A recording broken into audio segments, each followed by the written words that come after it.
Sah, selalu ada hikmah. Masya Allah, kita udah lihat dari nol sampai ke titik sekarangnya. Tapi sekarang kok jadi penasaran ya? Bahwa ternyata bahan bakunya tadi disebutin lokal semua ya, Iya, daun nilam. Dan ternyata kau pernah lihat daun nilamnya juga. Tapi berarti parfum-parfum yang kayak orang di Eropa yang harganya nggak masuk akal itu juga bahan bakunya itu juga?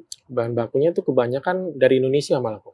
Bahkan dari Indo? Iya, karena Indonesia tuh salah satu penghasil nilam dan gaharu tuh terbaik di dunia. Jadi mereka impor dari Indo gitu? Iya. Dan tapi sayangnya petani di sini kurang memanfaatkan dengan baik. Dan jarang perfumer di sini yang bisa. Gitu. Iya, dan akhirnya mereka jual itu dengan harga kadang, Masya Allah, nggak masuk akal. Iya, betul. Ya, padahal ternyata bahan bakunya kita punya. Bahkan tadi paling banyak dari Indonesia Aceh, dan Jawa Tengah. Dan apakah gara-gara ini sampai akhirnya diundang ke Istana Negara ini? Iya, betul. Gimana ceritanya waktu ini? Jadi saya memasarkan di medsos dan ada stafnya yang tertarik. Karena salah satu saya penemu di Indonesia ini parfum hasil penyulingan. Masya Allah.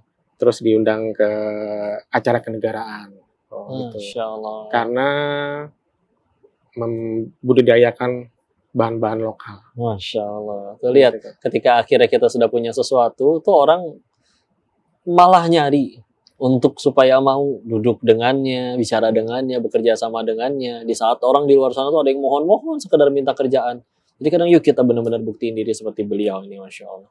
Terus kan berarti ini ada kandungan ininya nggak? Alkohol gitu apa segala? Alkohol tuh kita ganti jadi penyulingan tebu, Ko Denis. Tapi kita bikin yang lebih bagus. Masya Allah, ada seperti itu. Iya, ya. Kita bikin sendiri dari penyulingan tebu, gantilah tapi alkoholnya yang aman untuk kulit. Kadang kan ada beberapa parfum tuh yang iritasi. Cobain ya? Iya, silakan. Boleh cobain. Yang mana? Berarti pakainya tinggal dari sini aja. Dari situ aja nggak apa-apa di. Giniin. Iya. Ini nih segini nih ya. Segini berapa mili nih? 35 mili kalau Denis. Alhamdulillah. Dan ini juga perlu Masya Allah ya, bahwa ternyata kan ada orang yang sampai nggak mau untuk pakai alkohol karena takutnya nanti nggak boleh sholat atau kayak gimana. Ternyata meskipun itu juga ada jawabannya dalam Islam, bahwa ternyata memang alkohol yang dilarang itu adalah yang jadi khamr, yang memabukkan. Jadi dia jadi haramnya gara-gara dia sifat memabukannya. Sedangkan kita tahu ya, ada kaidah al-hukmu yaduru ma'ilatihi wujudan wa adaman. Jadi hukum itu dilihat berdasarkan ilatnya itu ada atau tidak, penyebabnya itu ada atau tidak. Maka ketika akhirnya di dalamnya ada alkohol, kan dia haramnya bukan karena ada alkoholnya, tapi karena dia memabukkannya itu. Ibarat miras juga pasti ada airnya, khamr. Tapi apakah airnya itu jadi haram? Kan tidak. Gara-gara dia memabukkan baru jadi haram. Dan ternyata beliau punya solusi buat yang benar-benar nggak pengen pakai alkohol. Ternyata juga ada tadi ya. Pakai apa tadi? Penyulingan tebu. Penyulingan tebu. Iya. Masya Allah. Keren banget, Masya Allah. Malah jadi penemu nih, inventor. Luar biasa. Harapannya ke depan apa lagi nih, Mas Angga? Harapannya lebih mengembangkan brand saya yang ini, Ko Denis. Masya Allah. Semoga Allah mudahkan. Ini benar-benar bukti ya, bahwa akhirnya dengan melayakkan diri Allah pasti tolong. Tinggal masalahnya pertanyaannya di luar sana. Orang-orang tuh pada mau melayakkan diri atau enggak ya. Maka dari situ yuk bismillah, mudah-mudahan kita sanggup melayakkan diri di hadapan Allah. Gimana tips biar usaha makin maju gitu, ada tips untuk saya? Masya Allah. Denis? Ini bicara jadi kaya dalam Islam dalam urusan bisnis supaya makin maju berkembang, kita bisa bilang ada. Kita bisa bikin kajian tentang Abdurrahman bin Auf, cara bisnisnya seperti apa sampai beliau sekaya itu. Tapi kok pengen ngingetin satu garis bawah yang paling mendasar ya.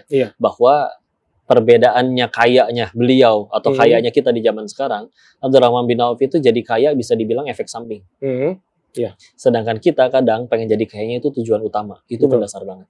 Sampai kadang ada orang yang ngelakuin apapun demi kaya, nggak peduli halal haram. Sampai bahkan ada yang doa, sholat, kenapa kamu rajin banget Tuhan, biar kaya katanya. Sebetulnya sah-sah aja sih.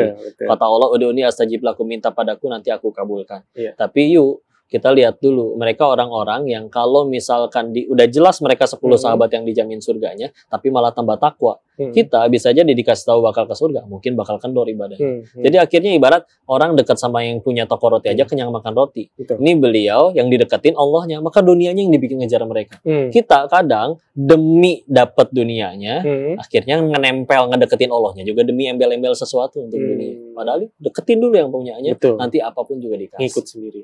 Masya Allah. Masya Allah. Udah pasti udah tahu ilmunya. Tapi Masya Allah, pemirsa yang di rumah, alhamdulillah kita hari ini belajar banyak banget dan mendapatkan bukti banget dari beliau.